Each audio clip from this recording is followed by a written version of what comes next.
The white figure moved like mist between the trees, silent and ethereal in the fading twilight. For a moment, it paused, unnatural blue eyes reflecting the last rays of sunlight as they fixed on the farmhouse in the distance. The children called it the ghost dog. Adults claimed it was just a stray, a superstition to keep kids from wandering near the creek after dark. But everyone in Oak Ridge knew something wasn't right about the creature that had been haunting their woods for months, a dog that appeared from nowhere and vanished just as mysteriously. Sophia didn't know any of this yet as she pressed her forehead against the car window, watching the familiar city landscape melt into rolling countryside. 12 summers of predictable city camps and crowded swimming pools had left her yearning for something different. But being shipped off to her grandparents' farm while her parents worked through some things wasn't exactly the adventure she'd had in mind. "Almost there, honey," her mom called from the driver's seat, voice too cheerful. "Grandma said she's making your favorite apple pie." Sophia didn't respond. At 12, she was too old for distraction techniques. She knew what was happening at home, the whispered arguments, the separate bedrooms. This summer exile wasn't about giving her a countryside experience. It was about keeping her away from the inevitable. The car turned onto a gravel road, kicking up dust that seemed to hang suspended in the golden afternoon light. Heartland Farms came into view, the weathered two-story house, the red barn with its peeling paint, chicken coops, and endless fields stretching toward the horizon. Grandma and Grandpa Carter stood on the porch, waving with genuine enthusiasm that made Sophia feel a pang of guilt for her sour mood. As soon as the car stopped, she was enveloped in Grandma's flower-dusted embrace. "Look how you've grown," Grandma exclaimed, holding Sophia at arm's length. "You're practically a young lady now." Grandpa ruffled her hair like she was still 8. "Got your room all ready, sophomore. Even put up those glow-in-the-dark stars you liked last time." Sophia managed a small smile. "Thanks, Grandpa." After a too brief goodbye, her mother was already backing down the driveway, citing the long drive home. Sophia found herself on the porch swing, listening to the creak of chains and watching fireflies emerge in the twilight. "Dinner's in an hour," Grandma called through the screen door. "Why don't you explore a bit? The McKinsey kids might be around. They've been asking when you'd arrive." Sophia nodded, though she had no intention of seeking out the neighboring farm kids. Last summer, they'd been obsessed with climbing trees and catching frogs, not exactly her idea of fun anymore. Instead, she wandered toward the old oak tree at the edge of the property, her unofficial thinking spot. As she approached, she noticed a group of kids, the McKinseys and a few others she didn't recognize, huddled in a circle, speaking in hushed tones. "It's got these glowing eyes," a boy about her age was saying, his voice dropping dramatically. "Mr. Jenkins saw it last week near Willow Creek and said it disappeared into thin air." "My dad said it's just a stray," a girl countered, though her voice wavered with uncertainty. "A normal stray doesn't glow in the dark, Emma," the boy insisted. "It's the ghost dog, and everyone knows it brings bad luck." Sophia couldn't help herself. "Ghost dog," she called out, approaching the group. "Seriously." 5 heads snapped in her direction. The boy who'd been speaking, freckle-faced with a mop of brown hair, narrowed his eyes. "Sophia Carter, right? You don't believe in the ghost dog because you're not from here." "I don't believe in it because ghosts aren't real," Sophia said flatly, crossing her arms. "And dogs don't glow." A collective gasp rose from the group. The smallest child, a girl no older than 7, looked ready to cry. "It is real," the freckled boy insisted. "It's been haunting Willow Creek for months. Pure white, like it's made of mist, with these weird blue eyes. It appears and disappears like a spirit. Probably just an albino dog," Sophia shrugged. "Perfectly scientific explanation." The boy, Sophia now remembered his name was Tyler McKinsey, stepped closer. "If you're so sure, I dare you to go to Willow Creek tomorrow night. Alone." Something in his smug expression triggered Sophia's stubborn streak. "Fine," she said. "I'll go to this creek, find this ghost, and prove it's just a regular dog." As she walked back to the farmhouse, Sophia felt a mixture of irritation and curiosity. She didn't believe in ghostly apparitions, but she had to admit, The mystery of a strange white dog that had the whole town spooked might be just the distraction she needed from thoughts of home. What she didn't see was the set of unusual blue eyes watching from the forest edge, a white shape that seemed to shimmer in the gathering darkness, watching, waiting, as if it had been expecting her all along. Sophia couldn't believe she was actually doing this. The grandfather clock in the hallway had just struck 11, and the old farmhouse had settled into nighttime creaks and sighs. She waited, counting her breaths until she was certain her grandparents were asleep, then slipped from beneath her quilt. The flashlight beam cut through the darkness as Sophia gathered her supplies. Phone, fully charged, water bottle, granola bar, and her notebook, because if she was going to debunk a supernatural myth, she needed to document everything properly. She pulled on her sneakers, tied her dark hair back in a ponytail, and grabbed her blue windbreaker.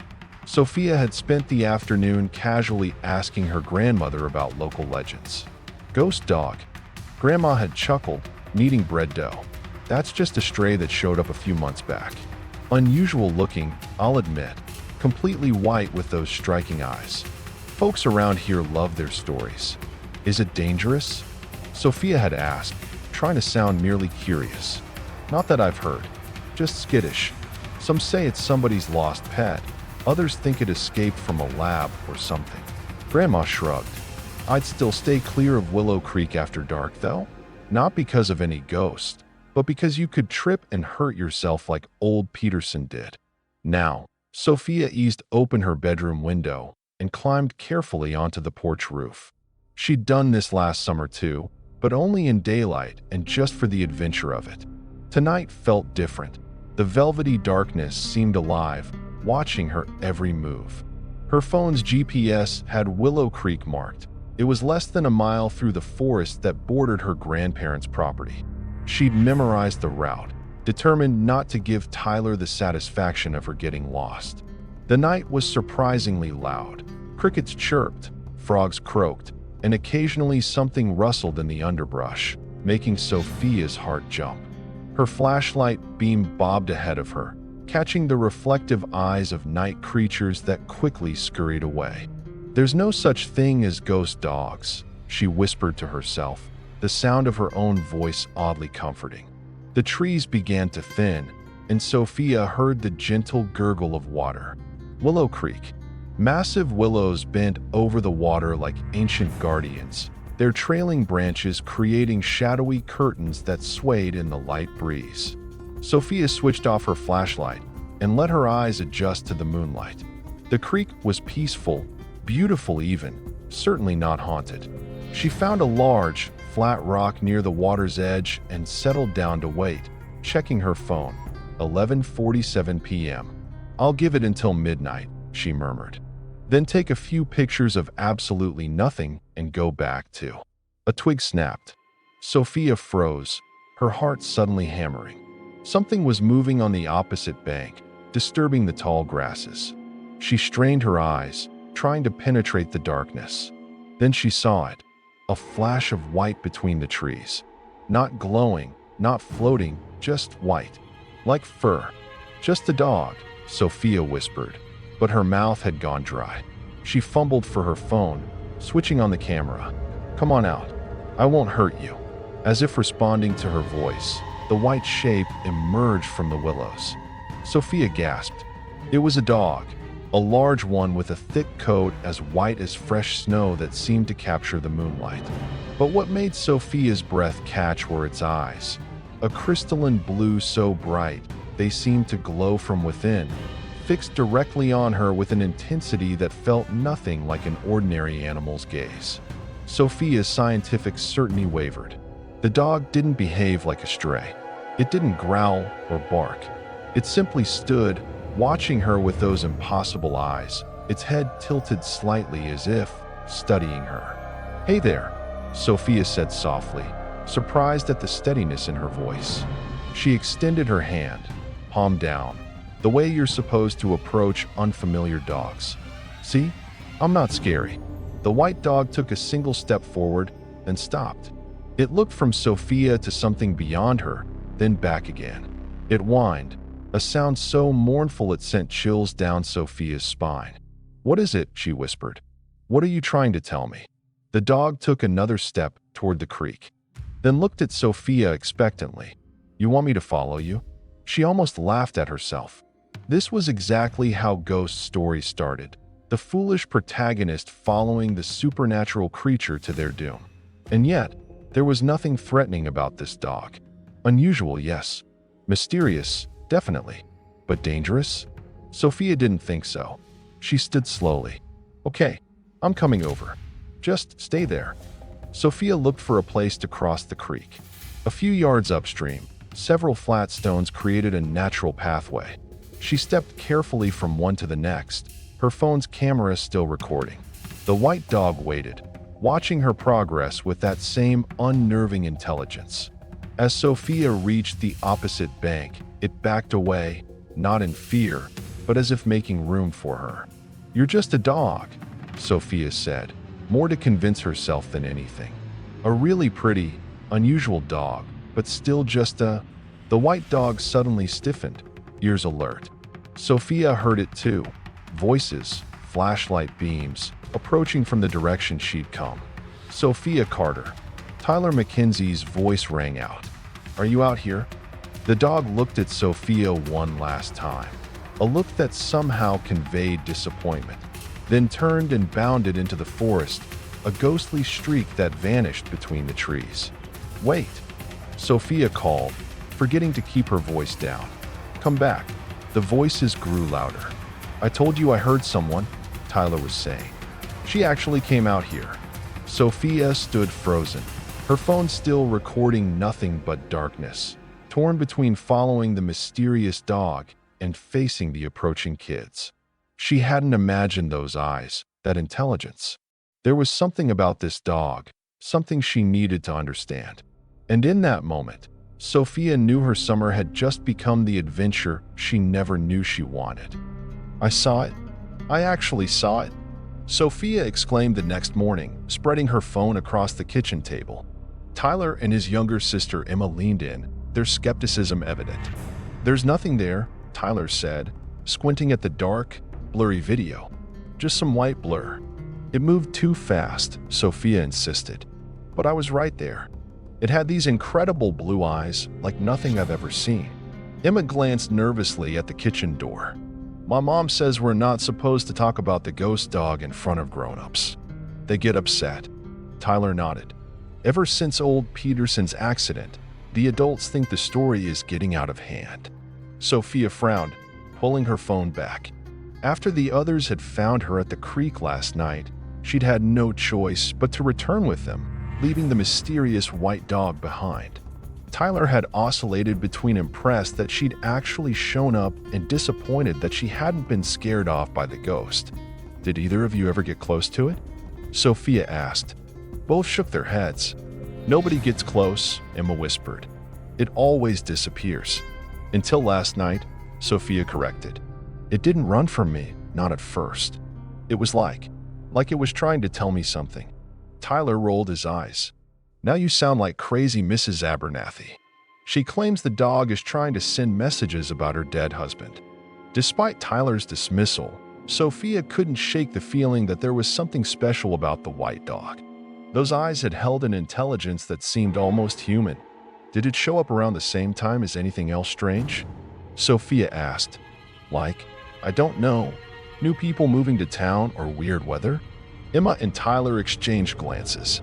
"Well," Emma began slowly, "it was around when they started clearing the old Wilson property." "The what?" "It's this abandoned farm beyond the North Ridge," Tyler explained.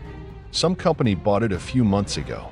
They've been cutting down trees and putting up fences." "What kind of company?" Tyler shrugged. "Dad says it's agricultural research. Making better corn or something." Sophia's curiosity piqued. A research facility near where a mysteriously intelligent white dog appeared? That couldn't be coincidence. Where exactly is this place? Before Tyler could answer, Grandma entered the kitchen, arms full of fresh laundry. The children fell silent immediately. "I see you've reunited with the McKenzie kids," Grandma said cheerfully. "Any big plans for today?" Just showing Sophia around, Tyler said quickly. Maybe the swimming hole later? Wonderful. Sophia, honey, I left clean towels on your bed. Once Grandma left, Sophia turned back to the others. I want to see this research place. Tyler's eyes widened. No way. It's private property. They've got security guards and everything. We don't have to go inside, Sophia pressed. I just want to look. After some persuasion, the Mackenzie siblings reluctantly agreed to show her. An hour later, the three children were pedaling their bikes down dusty country roads, the summer sun beating down on their shoulders. It's just over this hill, Tyler said, breathing hard as they crested a rise. Sophia stopped, surveying the valley below. A large section of forest had been cleared, replaced by a complex of white buildings surrounded by high chain-link fencing. Men in uniforms patrolled the perimeter. That doesn't look like agricultural research, Sophia murmured. See those dishes? Tyler pointed his satellite equipment on one of the rooftops. Dad says they're tracking weather patterns to help with crop development. But something about the facility didn't sit right with Sophia. The security seemed excessive for corn research. As they watched, a white van with tinted windows exited through the main gate, heading toward the county road. Come on, Sophia said suddenly, pushing off on her bike. Let's follow it. What? No. Tyler protested, but Sophia was already racing down the hill. The van maintained a steady pace on the main road, making it relatively easy to keep at a distance. After about 2 miles, it turned onto a narrower lane that cut through dense woodland. This goes to old Miller's hunting cabin, Emma whispered as they slowed, now hiding their bikes in the underbrush. Nobody's used it in years. They crept forward on foot, staying concealed among the trees. The van had stopped in a clearing near a dilapidated wooden structure. 2 men in white lab coats emerged, carrying equipment Sophia couldn't identify. We should go, Tyler whispered, tugging at Sophia's sleeve. If they catch us. Sure, Sophia hissed, pointing. Look. At the edge of the clearing, partially hidden by shadow, stood the white dog. Its crystalline blue eyes were fixed on the men, who remained oblivious to its presence. It's following them, Sophia breathed. As if sensing their presence, the white dog suddenly turned its head, locking eyes with Sophia. There was recognition there, and something else, urgency. One of the men called out, and the dog vanished into the underbrush. We need to go, Tyler insisted, now genuinely frightened. Right now. Reluctantly, Sophia retreated with them. As they pedaled away, her mind raced with theories. The dog was clearly connected to the research facility somehow. Was it an escape test subject? Is that why it had unusual eyes? But that wouldn't explain the intelligence she'd witnessed. Back at the farm, Sophia excused herself to her room, claiming fatigue from the bike ride. Instead, she compiled everything she knew about the white dog and the facility in her notebook. There was a connection, she was sure of it. As evening approached, she found herself drawn to the window, staring at the darkening tree line. Would the dog come looking for her? A soft knock interrupted her thoughts. Sophia, Grandma called. There's someone here to see you. Curious, Sophia descended the stairs to find a woman in a crisp uniform waiting in the living room. A security guard from the facility. Sophia Carter, the woman asked, her smile not reaching her eyes. I understand you and your friends were seen near private property today. Sophia's heart dropped. We were just riding our bikes. Of course, the woman said smoothly, but that area can be dangerous. Testing agricultural chemicals, heavy machinery, not safe for children. Grandma looked concerned. Sophia, you weren't trespassing, were you? No, Sophia said truthfully. They hadn't crossed any fences. We were just exploring. The security guard handed a business card to Grandma. If you could ensure she stays away from our facility, we'd appreciate it. For her own safety. After the woman left, Grandma fixed Sophia with a stern look. What's going on? Nothing, Sophia insisted. We were just curious about the new buildings. Grandma studied her for a long moment. There's been strange things happening since they arrived, she said quietly. Animals acting odd. Lights in the sky at night. Your grandfather says it's just progress, but... Sophia's pulse quickened. What kind of strange things? Before Grandma could elaborate, The porch screen door slammed. Grandpa entered, his expression unusually grim. "There's been an incident at the creek," he announced. "Old Peterson's hunting dogs cornered something in the rocks. Got themselves torn up pretty bad." "What was it?" Grandma asked. "A bear." Grandpa shook his head. "Peterson swears it was that white stray everyone's been talking about. Says it wasn't natural how it fought. But that's not the strange part." He paused, glancing at Sophia. "Sheriff found footprints nearby. Human ones. Says someone's been living in those woods." That night, Sophia couldn't sleep. The white dog. The research facility. And now, someone hiding in the woods. It was all connected, she was certain. Just before midnight, a soft scratch at her window made her bolt upright. Pulling back the curtain, Sophia gasped. There, on the porch roof, its white fur silvery in the moonlight, sat the ghost dog. And clutched gently in its mouth was a torn piece of fabric, cloth from what looked like a laboratory coat. Sophia's hands trembled as she slid open the window. The white dog stood motionless, that scrap of fabric still clutched in its jaws, eyes glowing like blue embers in the darkness. "You want me to follow you again, don't you?" she whispered. The dog dropped the cloth onto the roof and backed away, its gaze never leaving hers. Sophia hesitated only a moment before grabbing her backpack, now permanently stocked with flashlight, water, and granola bars.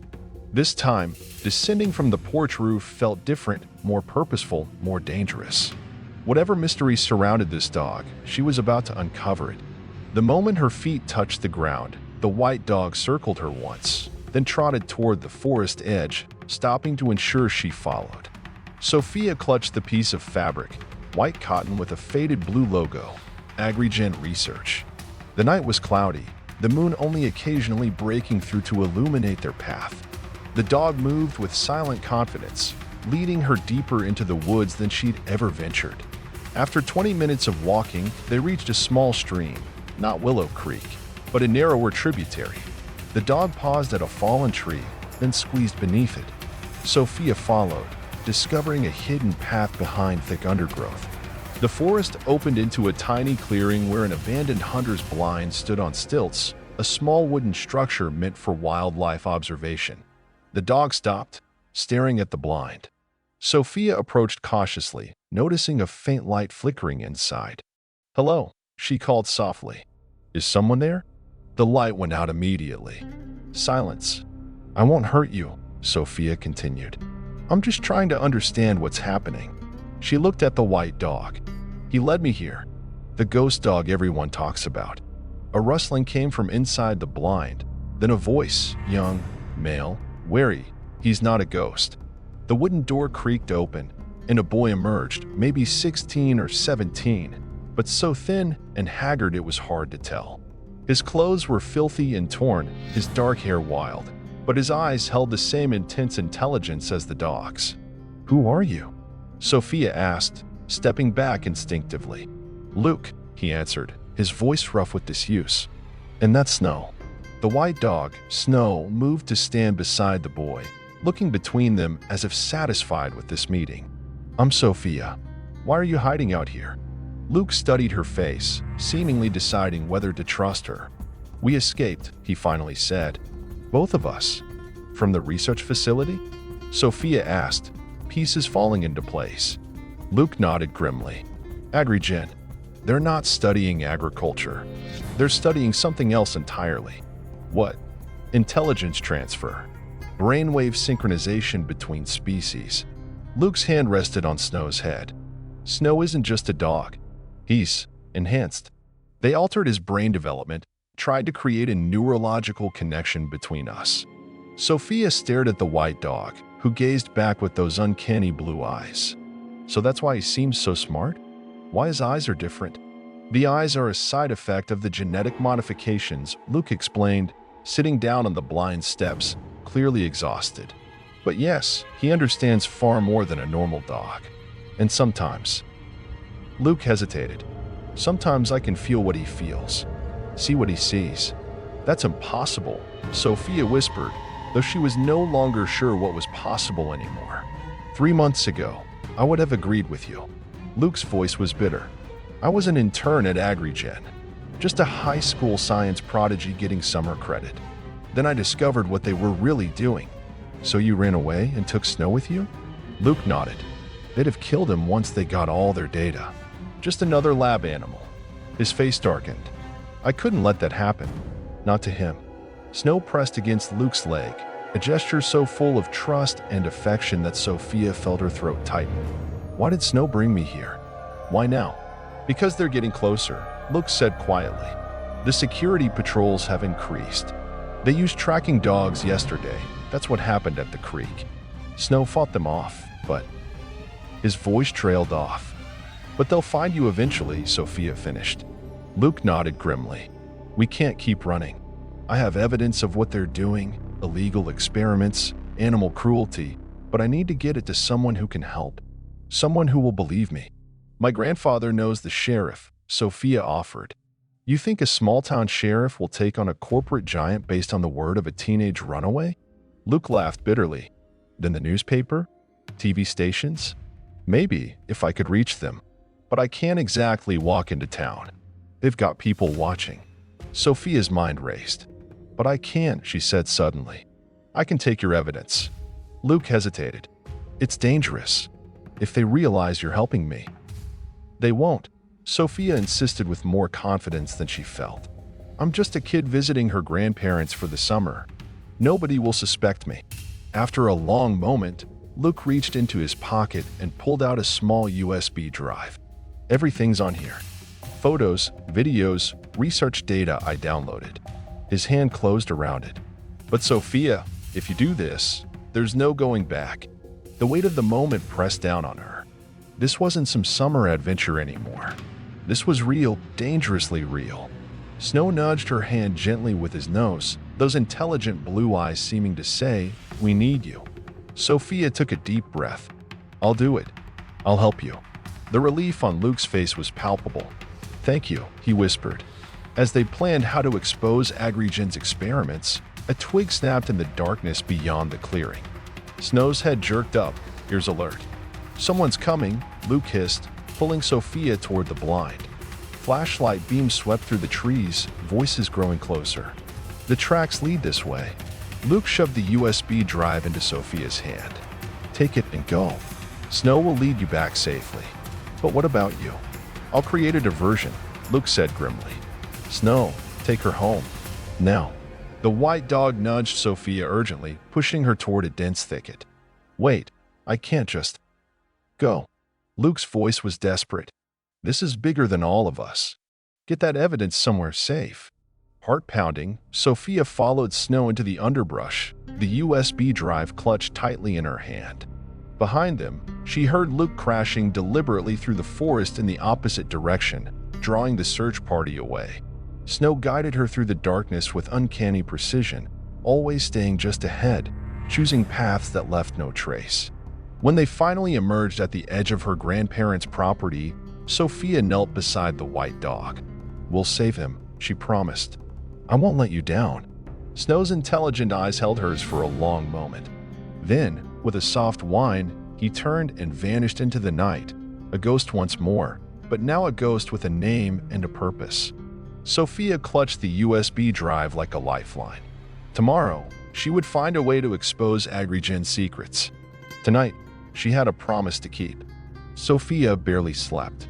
The USB drive felt like it was burning a hole through her pillowcase where she'd hidden it. By dawn, she had formulated a plan, risky, but it was all she had. At breakfast, she watched her grandparents carefully. Could she trust them with this?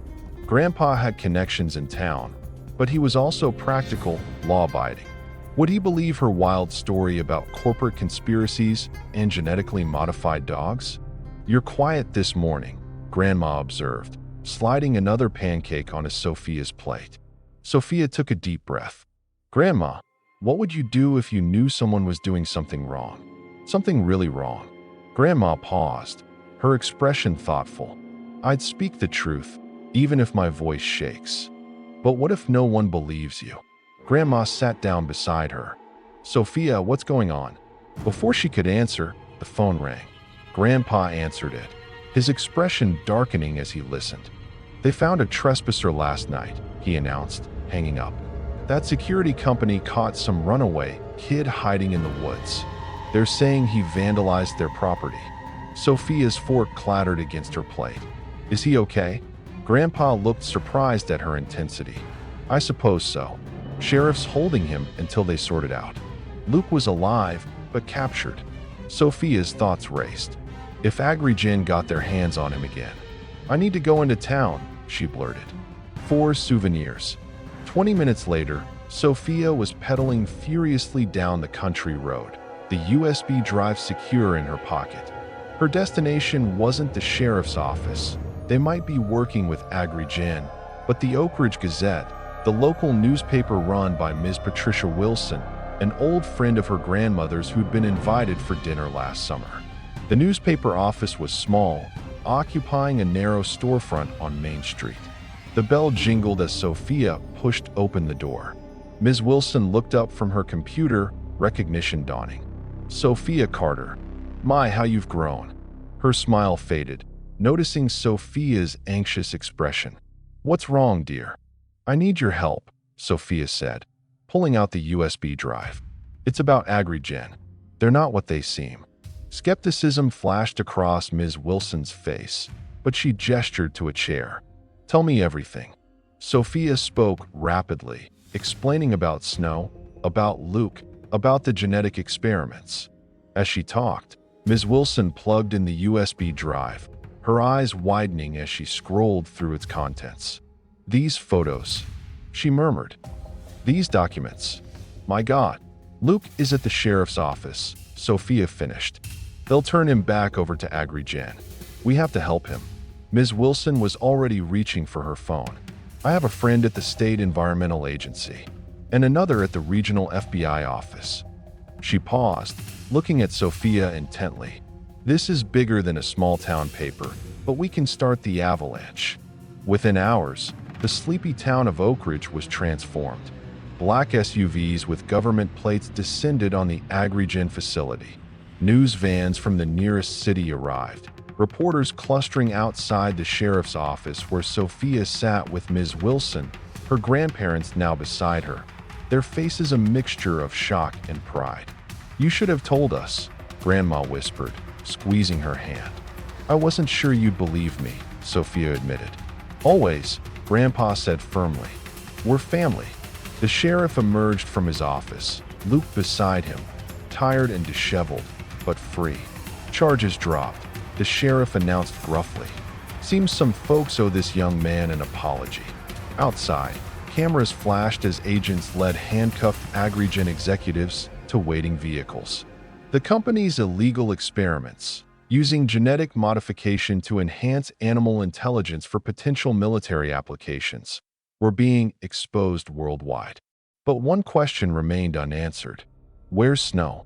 Sophia asked as Luke joined them. Luke's face fell. I don't know. When they caught me, he wasn't there. A howl pierced the evening air, mournful, distant. Everyone froze. That's him, Luke whispered. They found Snow at the edge of town, sitting patiently as if he'd been waiting all along. His intelligent blue eyes surveyed the chaotic scene, the flashing lights. The reporters, the consequences of truth revealed. Animal control officers approached cautiously, but Ms. Wilson intervened, showing them documentation from the State Wildlife Agency emergency custody papers listing Luke as Snow's legal guardian while the investigation proceeded. He's not their property, she said firmly. He's a victim. That night, as the stars emerged over Heartland Farms, Sophia sat on the porch swing, Luke beside her, Snow at their feet. Tomorrow would bring more questions, more challenges, testimonies, hearings, decisions about Snow's future. But tonight, there was peace. I can't believe you did all this, Luke said softly. You risked everything for us. Sophia shrugged, but pride warmed her chest. I just told the truth. Sometimes that's the bravest thing you can do. Snow lifted his head, those remarkable blue eyes fixing on Sophia with unmistakable gratitude. She reached down to stroke his soft fur, remembering how just days ago she dismissed the idea of a ghost dog as childish superstition. What will you do now? She asked Luke. Testify. Make sure they can't hurt anyone else. He looked down at Snow. And make sure he gets to live the life he deserves. Will you stay in Oak Ridge? For now. Ms. Wilson's brother offered me a job at his veterinary practice. Luke smiled. Turns out I'm pretty good with animals. Sophia's parents would arrive tomorrow. Her mother's voice on the phone had cycled through terror, anger, and finally, astonished pride. We're coming right away, she'd said. We have a lot to talk about. Somehow, Sophia wasn't dreading that conversation anymore. Whatever was happening between her parents, she could face it now. As if reading her thoughts, Snow rested his chin on her knee, a gentle reassurance. He likes you, Luke observed.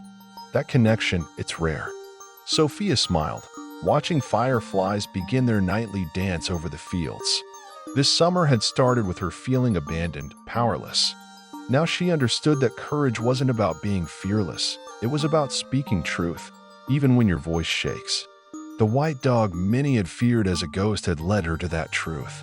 Not a ghost at all, but a guide to adventure, to purpose, to her own strength.